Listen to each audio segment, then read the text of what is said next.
Patients അത് പ്രായമുള്ള പുരുഷന്മാർ വന്ന് പറയുന്ന ഏറ്റവും പ്രധാനപ്പെട്ട ബുദ്ധിമുട്ടാണ് ഡോക്ടറെ പ്രോസ്റ്റേറ്റിൻ്റെ ബുദ്ധിമുട്ട്. പ്രോസ്റ്റേറ്റ് എന്നുള്ള ബുദ്ധിമുട്ടായിട്ടല്ല അവർ പറയാറുള്ളത്. അവർ വന്ന് കംപ്ലൈൻറ്റ് പറയാറ് അവർ യൂറിനേഷൻ പ്രശ്നമാണ്. ഡോക്ടറെ പൂർണ്ണമായിട്ടും മൂത്രം കംപ്ലീറ്റ് ചെയ്യാൻ പറ്റുന്നില്ല, ഒഴിക്കാൻ പറ്റുന്നില്ല. അതോടൊപ്പം തന്നെ ഇൻകണ്ടിന്യൂയായിട്ട് തുടർച്ചയായിട്ട് മൂത്രം പോകണില്ല, കുറേ പെൻഡിങ് ആവുകയാണ്. അപ്പോൾ ആണ് അവരോട് ഈ സംഭവങ്ങൾ പറയുമ്പോൾ അവർക്ക് അതിനെക്കുറിച്ചുള്ള കൃത്യമായ അവയർനെസ് കിട്ടുന്നത്. ഞാൻ ഡോക്ടർ സയ്യിദ് മുഹസിൻ. ഇന്ന് നമ്മൾ സംസാരിക്കാൻ പോകുന്ന വിഷയം പ്രോസ്റ്റേറ്റിനെ കുറിച്ചാണ്.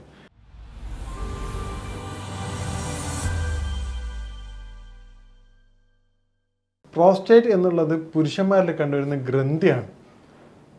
പ്രധാനമായിട്ടും പുരുഷന്മാരിൽ കണ്ടുവരുന്ന ഗ്രന്ഥി അതിൻ്റെ പൊസിഷൻ, ലൊക്കേഷൻ, അനാട്ടമി മനസ്സിലാക്കാതെ അത് എവിടെയാണെന്ന് മനസ്സിലാക്കിയാൽ മാത്രമേ അത് ഉണ്ടാകുന്ന ബുദ്ധിമുട്ടുകൾ നമുക്ക് മനസ്സിലാവാറുള്ളൂ. അത് യൂറിനറി ട്യൂബിൻ്റെ സ്റ്റാർട്ടിങ്ങിലാണുള്ളത്, ടോപ്പിലാണുള്ളത്. അപ്പം യൂറിൻ പാസ് ചെയ്യുന്ന സ്ഥലത്ത് അത് വികസിച്ച് വരുന്ന സമയത്ത് അത് ബ്ലോക്കേജ് ആയിട്ട് മാറുകയാണ്. യൂറിനറി ട്യൂബിനെ അത് ബ്ലോക്ക് വരികയാണ് ചെയ്യുന്നത്.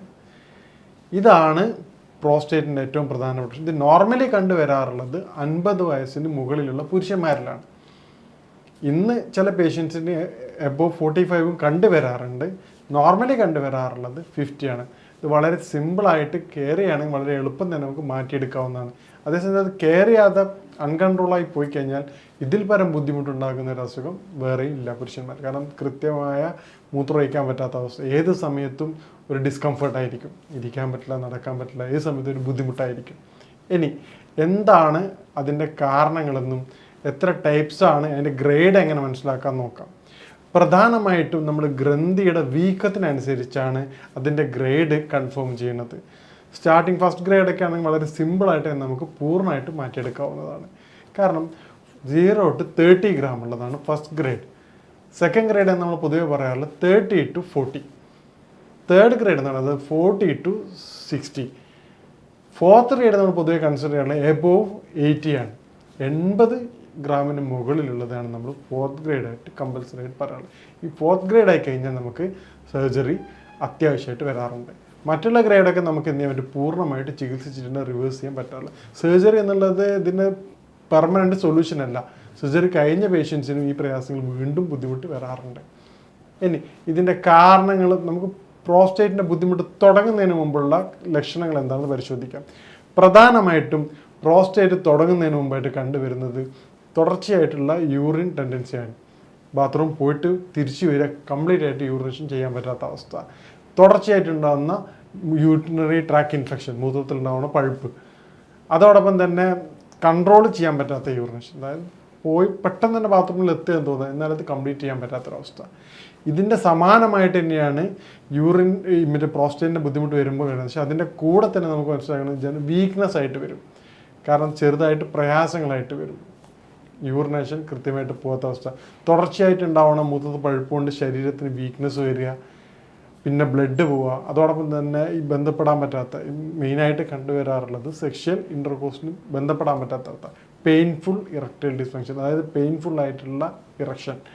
സെമൻ ഡിസ്ചാർജ് വരുമ്പോൾ ശുക്ലം പുറത്തു പോകുന്ന സമയത്ത് ഉണ്ടാവണം അതികഠിനമായ വേദന, ചില സമയങ്ങളിൽ ബ്ലഡ് ഡിസ്ചാർജ്. ഇതൊക്കെയാണ് ഇതിൻ്റെ കോംപ്ലിക്കേഷൻസ് ആയിട്ട് പറയാറുള്ളത്. ഇനി ഇതോടൊപ്പം തന്നെ മറ്റു ഒരു കമ്പയർ ചെയ്യുമ്പോൾ ഡിഫറൻഷ്യൽ ഡയഗ്നോസിങ് എന്ന് പറയും. നമുക്ക് ഇതോട് മിസ്ഡയഗ്നോസിങ് ആയി പോകുന്നതിൽ ഒരു സംശയം വരുന്ന മറ്റൊരു അസുഖമാണ് പ്രോസ്റ്റേറ്റ് ക്യാൻസർ. അത് വളരെ റെയറാണ്. എല്ലാ പേഷ്യൻസും പ്രോസ്റ്റേറ്റ് ക്യാൻസർ അല്ല, വളരെ 10% മാത്രമേ കണ്ടുവരാറുള്ളത്. അത് നമുക്ക് എങ്ങനെ തിരിച്ചറിയാമെന്നുള്ളതാണ് ഏറ്റവും പ്രധാനം. പ്രോസ്റ്റേറ്റിൻ്റെ ലക്ഷണങ്ങളും പ്രോസ്റ്റേറ്റ് ക്യാൻസറിൻ്റെ ലക്ഷണങ്ങളും എന്താണെന്ന് നോക്കാം. പ്രധാനമായിട്ടും 4 ലക്ഷണങ്ങളാണുള്ളത്. പെട്ടെന്ന് തന്നെ ഉണ്ടാവണ പ്രോസ്റ്റേറ്റ് ഗ്രന്ഥിയുടെ പ്രശ്നം. നോർമൽ പ്രോസ്റ്റേറ്റ് BPH എന്ന് പറയുന്നതിൻ്റെ ബിനൈൻ പ്രോസ്റ്റേറ്റ് ഹൈപ്പർട്രോഫി എന്ന് പറയുന്നതിൻ്റെ പ്രോസ്റ്റേറ്റിൻ്റെ കംപ്ലൈൻറ്റ് എന്താണ്, അത് പെട്ടെന്നല്ല, അത് ഗ്രാജ്വലിയാണ് സംഭവിക്കുക. വളരെ സാവധാനം മാത്രമേ അതിൻ്റെ ഗ്രോത്ത് ഉണ്ടാവാറുള്ളൂ. കാരണം അത് സൈനസ് സിംറ്റംസ് ഫസ്റ്റ് മന്ത് വന്ന് പിന്നീട് അത് കുറച്ചൊന്നും അതിൻ്റെ ബുദ്ധിമുട്ട് കൂടി, തൊട്ടടുത്ത മന്ത് അതിലും കൂടി, അങ്ങനെയാണ് അതിൻ്റെ ഗ്രോത്ത് വരിക. അത് ഇവിടെ കമ്പയർ ചെയ്യണ ക്യാൻസറിലാണെങ്കിൽ അതിൻ്റെ ഗ്രോത്ത് വളരെ ഫാസ്റ്റ് ആയിരിക്കും, വളരെ പെട്ടെന്ന് തന്നെ ഈ കോംപ്ലിക്കേഷനിലേക്ക് എത്തും. പിന്നീട് വെയിറ്റ് ലോസ് ആണ്. നോർമൽ പ്രോസ്റ്റേറ്റിന് വെയിറ്റ് യാതൊരു കാരണവശാലും കുറയാറില്ല. പക്ഷേ ക്യാൻസർ ഉള്ള പ്രോസ്റ്റേറ്റിൻ്റെ പ്രശ്നമാണെങ്കിൽ, പ്രോസ്റ്റേറ്റ് ക്യാൻസർ ആണെങ്കിൽ വെയിറ്റ് വളരെ പെട്ടെന്ന് കുറയും.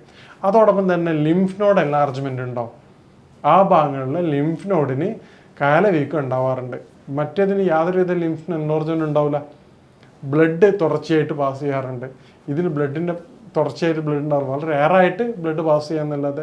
ഇതാണ് പ്രധാനമായിട്ടുള്ള നമുക്ക് ഐഡൻറ്റിഫൈ ചെയ്യാനുള്ള എനിക്കുണ്ടായ ബുദ്ധിമുട്ട് പ്രോസ്റ്റേറ്റ് ആണോ അല്ലെങ്കിൽ ഈ പറഞ്ഞ ക്യാൻസർ ആണോ എന്നുള്ള ഈ മേൽപ്പറഞ്ഞ 4 കാരണങ്ങൾ നിർബന്ധമായിട്ടും കണ്ടുവരികയാണെങ്കിൽ നിങ്ങൾ ഉടനെ ഒരു വൈദ്യസഹായം തേടേണ്ടതാണ്. കാരണം എന്ന് പറഞ്ഞാൽ നമുക്കത് വളരെ പെട്ടെന്ന് തന്നെ അത് ടെസ്റ്റ് ചെയ്ത് കൺഫേം ചെയ്യേണ്ടതുണ്ട്. വളരെ സാവധാനം വരുന്നതിന് നിങ്ങൾ അതും കെയർലെസ് ആയിട്ട് ഇടാറ്. അപ്പോൾ ഡോക്ടറെ കൺസൾട്ട് ചെയ്ത് കഴിഞ്ഞാൽ വളരെ പെട്ടെന്ന് തന്നെ നമുക്ക് ഈസി ഡയഗ്നോസിബിളാണ്. ഏത് തരമായി കഴിഞ്ഞാലും പെട്ടെന്ന് തന്നെ ഡയഗ്നോസ് ചെയ്യുമ്പോൾ വളരെ എളുപ്പം തന്നെ അത് പെട്ടെന്ന് തന്നെ മാറുന്നതാണ്. ഇനി പ്രോസ്റ്റേറ്റിൻ്റെ പ്രധാനമായിട്ടുള്ള കാരണങ്ങൾ നോക്കാം. പ്രധാനമായിട്ടുള്ള കാരണം പറയണത് മൂത്രമൊഴിക്കാനുള്ള ടെൻഡൻസി ഉണ്ടായിട്ടും മൂത്രമൊഴിക്കണം എന്ന് തോന്നിയിട്ട് പോലും ബാത്റൂമിൽ പോവാതെ പിടിച്ചു നിൽക്കുന്ന അവസ്ഥ, ഇത് പ്രോസ്റ്റേറ്റിന് ഒരു പ്രധാന കാരണമായിട്ട് കണ്ടു പറയാറുണ്ട്. രണ്ടാമത്തെ ഒരു കാര്യമാണ് തുടർച്ചയായിട്ടുള്ള റെഡ് മീറ്റിൻ്റെ ഉപയോഗം. പിന്നീടുള്ളതാണ് വ്യായാമക്കുറവ്. ഈ കാരണങ്ങൾ പ്രോസ്റ്റേറ്റിൻ്റെ ഒരു പ്രധാനപ്പെട്ട ഘടകമായിട്ട് പറയാറുണ്ട്. ഇതൊക്കെയാണ് പ്രധാന കാരണങ്ങളായി കണ്ടുവരുന്നത്. ഇനി പ്രോസ്റ്റേറ്റ് എങ്ങനെ നമുക്ക് പ്രിവെൻറ്റ് ചെയ്യാം, എന്തൊക്കെ പ്രിക്കോഷൻസ് എടുത്ത് നമുക്ക് പ്രോസ്റ്റേറ്റ് വരാതിരിക്കാൻ നോക്കാം, പ്രോസ്റ്റേറ്റ് ഗ്രന്ഥി വീക്കം വരാതെ എങ്ങനെ നോക്കുക എന്നുള്ളതാണ്. ആദ്യമായിട്ട് നമ്മൾ ചെയ്യേണ്ട കാര്യം റെഡ് മീറ്റിൻ്റെ അളവ് കുറയ്ക്കുക, കൃത്യമായ രൂപത്തിലുള്ള വ്യായാമം ചെയ്യുക. അതോടൊപ്പം തന്നെ ഡയറ്റിൽ കുറച്ച് വേരിയേഷൻസ് വരുത്തുക. ഉദാഹരണത്തിന് കുറച്ച് കൂടുതലായിക്കൊണ്ട് നമ്മൾ വെളുത്തുള്ളി കഴിക്കുക. അതോടൊപ്പം തന്നെ അത്തിപ്പഴം രാത്രി നിങ്ങൾ ഡെയിലി ഒരു 5 എണ്ണം കഴിക്കുകയാണെങ്കിൽ അത് പ്രോസ്റ്റേറ്റിൻ്റെ എൻലാർജ്മെൻറ്റ് തടയുന്നതായിട്ട് കണ്ടുവരാറുണ്ട്. ബെറീസ് അത് ആൻറ്റി ഓക്സിഡൻറ്റ്, അത് ബ്ലോക്കേജ് കാര്യങ്ങൾ തടസ്സം ഇല്ലാതാക്കുന്നതായിട്ട് കണ്ടെത്തിയിട്ടുണ്ട്. മേൽപ്പറഞ്ഞ കാര്യങ്ങൾ നമ്മൾ ശ്രദ്ധിക്കുകയാണെങ്കിൽ പ്രോസ്റ്റേറ്റ് ഗ്രന്ഥി വീക്കം കൊണ്ടുണ്ടാകുന്ന ആരോഗ്യ പ്രശ്നങ്ങൾ ഒരു പരിധിവരെ നിങ്ങൾക്ക് കൃത്യമായ രൂപത്തിൽ ഇല്ലാതാക്കാൻ സഹായിക്കുന്നതാണ്. ഇനി പ്രോസ്റ്റേറ്റ് ഗ്രന്ഥി വീക്കവുമായി ബന്ധപ്പെട്ട സംശയങ്ങൾക്കും മറ്റു പല കാര്യങ്ങൾക്കും നിങ്ങൾക്ക് ഈ നമ്പറിൽ ബന്ധപ്പെടാവുന്നതാണ്. ഇനി മറ്റൊരു വിഷയമായിട്ട് കാണാം. നന്ദി.